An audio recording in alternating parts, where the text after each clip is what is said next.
በስመ አብ ወወልድ ወመንፈስ ቅዱስ አሐዱ አምላክ አሜን።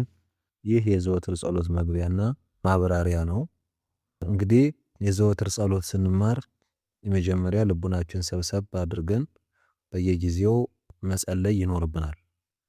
ይህንን ድምጽ ደግሞ ሁልጊዜ እያዳመጥን ልናጠና ልንማር አስፈላጊ ነው። ለምሳሌ ከዚህ ላይ የተጠቀሱት ይህን የዘወትር ጸሎት እንዲሁም ደግሞ ውዳሴ ማርያም ሳዘጋጅ ከነ ምልክቱ የሆኑና በቀላል አማርኛ ለሁሉም ሰው ግልጽ እንዲሆን ተደርጎ የተሰራ ነው። ለምሳሌ ተነሽ የሚባል አለ፣ ተናባቢ የሚባል አለ፣ ሰያፍ የሚባል አለ፣ ተጣይ የሚባል አለ ወይም ወዳቂ ማለት። ይሄ ደግሞ አብሮ ከቃላቱ ጋር የተጻፈበት ስለሆነ ይህንን በመገንዘብ በምልክቱ ሁልጊዜ መናገር ያስፈልጋል ወይም ደግሞ ተምሮ ማወቅ ያስፈልጋል። ከዛ በኋላ ልክ በምልክቱ ደረጃ ደግሞ ሁልጊዜ መድገም ወይም ደግሞ በየዕለቱ ጸሎት ልናደርገው ይገባል። በዚህ ደረጃ ሲሆን በጣም ቀላልና ግልጽ ይሆናል። ስለዚህ አአትብ ገጽ ብለን ጀምረን በስመ አብ ብለን የዘወትር ጸሎት ውዳሴ ማርያም አንቀጸ ብርሃን የወድስ መላእክት እያልን በሄድንን ቁጥር እውቀታችን እየሰፋ ተነሽ ወዳቂ ሰያፉን ተናባቢውን በደንብ አድርገን እያወቅነው እንሄዳለን ማለት ነው። ከዛ በኋላ መዝሙረ ዳዊት ለመማርም ሆነ ለማጥናት ወይም ለማንበብ አንደኛ የአነባብ የአክሰንት ችግር አይኖርም። ተነሽ ወዳቂውን ሰያፉን እናውቀዋለን፣ ምክንያቱም በዘወትር ጸሎት በሽምደዳ ጊዜ ስለምንለምደው ማለት ነው። ስለዚህ በዚህ ደረጃ ስለሆነ ሁላችሁም ገብታችሁ ይህንን ልቡናችሁን ውስጥ ድረስ አስገብታችሁ ተመልከቱት። ያ ማለት አንድ ሰው ከበር ውጭ ሆኖ ከቤት ውስጥ ያለውን ነገር ምንም ነገር ሊሰራ አይችልም።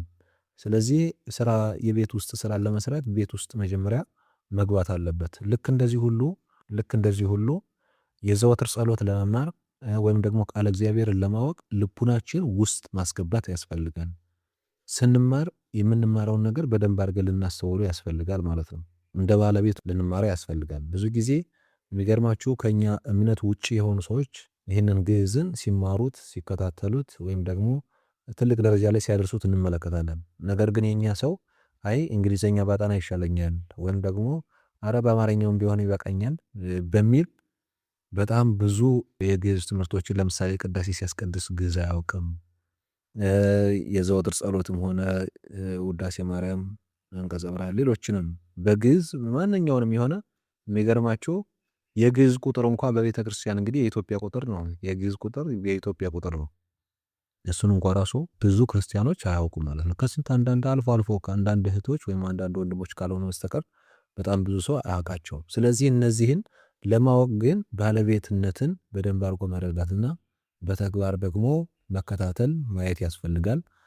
ከዚህ በተጨማሪ እንግዲህ ምልክቶቹ እንዴት ናቸው ስንል እዚህ ላይ መመልከት እንችላለን። ለምሳሌ ሳ ሲል አንሳ ማለት ነው። አንሳ የሚለው ደግሞ ቆጫ ብለን ስንናገረው እንደ ቁጣ ንግግር አለ አይደለ? እንደዚህ ነው ብለን ስንል ተነሽ ሆነ ማለት ነው። ተጣይ የሚባል ማለት ደግሞ ቀስ አድርጎ ሲሆን ነው። ያ ማለት ለምሳሌ እንመልከት። አአት ገጽየ ሲል አሁን ይሄ ተነሽ ነው ሁለቱም ማለት ነው። አአት ገጽየ ወኩለንታየ በትምህርተ መስቀል በትምህርተ የተባለው አሁን ተነባቢ ነው። መስቀል ያለው ደግሞ ተጣይ ነው ማለት ነው። ስለዚህ በትምህርተ የሚለው መስቀል ከሚለው ጋር አብሮ ተያይዞ የሚባል ነው። በዛ ላይ ደግሞ መስቀል የሚለው አሁን ተጣይ ሆነ ማለት ነው። ያኛው አአት ገጽየ ብለን ድምጻችን ጨምረን ወይም ደግሞ በቁጣ ድምጽ ነው ያልነው ወይም በቃል አጋነው አይነት ንግግር ማለት ነው። ይሄኛው ደግሞ ስሎ በሆነ ወይም ደግሞ ቀስታ ባለው በዝግታ ድምጽ ነው ያልነው። በትምህርተ መስቀል አለ። ከዛ በስመ አብ ጣል ማለት ነው። ጣ ማለት ጣል፣ ሳ ማለት አንሳ ማለት ነው። እነዚህ ጭራቶች ደግሞ ተናባቢ መሆናቸውን ወይም ደግሞ ከዛ ላይ መቆም እንደሌለብን የሚያሳይ ነው። አንዱን ከአንዱ ጋር እንድንለው ጭረት ያለው ለምሳሌ በትምህርተ ያለው አሁን መስቀል ከሚለው ጋር አብሮ ተያይዞ ለመባሉ ጭረት አለው። አብረ በል ማለት ነው። ከዛኛው ጋር አብረ በል ማለት ነው። ስለዚህ ጭረት ይባላል እሱ። በስመ አብ ሲል አሁን በስመ የሚለው ብቻውን አይባልም። በስመ ብለን አናቆም። በስመ አብ እንላለን። ምክንያቱም በስመ ላይ ምን አለው? ጭረት ስላለው። አብ የሚለው ደግሞ ጣል ማለት ነው። በስመ አብ ወወልድ ወመንፈስ ቅዱስ አሃዱ አምላክ በቅድስት ሥላሴ እንዘ አአምን አያቸው። አሁን እንዘ አብራም ትባል ናት። ወመንፈስ ቅዱስ ወመንፈስ የሚባለውን ቅዱስ ከሚለው ጋር አብሮ መባል አለበት። እነዚህ ጭረቶችን በደንብ አድርጎ መረዳት አስፈላጊ ነው ማለት ነው።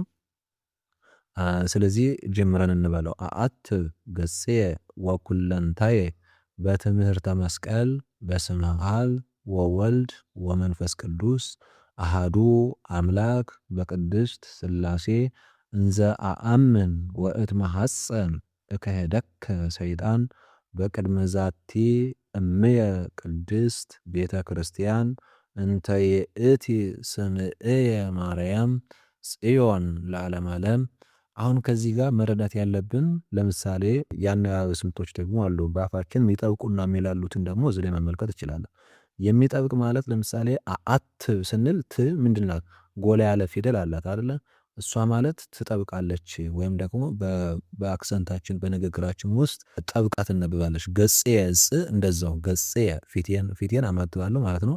ወኩለንታይ ፊቴንና መላ ሰውነቴን ለማለት ነው። በትምህርተ መስቀል በመስቀል ምልክት አማትባለሁ ማለት ነው። ይሄ ቀላል ነገር ነው፣ የሚከብድ ነገር አይደለም። ግዕዙን እያወቅነው ስንመጣ ወደ አማርኛው ቀላል ነው የሚሆነው። ስለዚህ በስመ አብ ወወልድ ወመንፈስ ቅዱስ አሃዱ አምላክ በቅድስት ሥላሴ። አሃዱ አምላክ አይባልም። አሃዱ አምላክ ለየብቻው ነው የሚባለው። ለየራሱ እንደተሰራለትም ጣል የሚል አለ።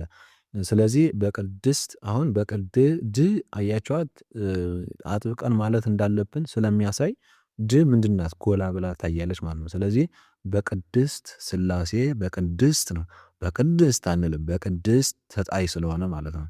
በቅድስት ሥላሴ እንዘ አአምን ም ጠበቅ ተብላ ትባላለች እና ከላይ ደግሞ ተነሽ ስለሆነ አንሳ ስለሚል አአምን ብለን አአትብ እንዳልነው እንደቀድሞ እንላለን ማለት ነው። ወእትመሐፀን ይላል።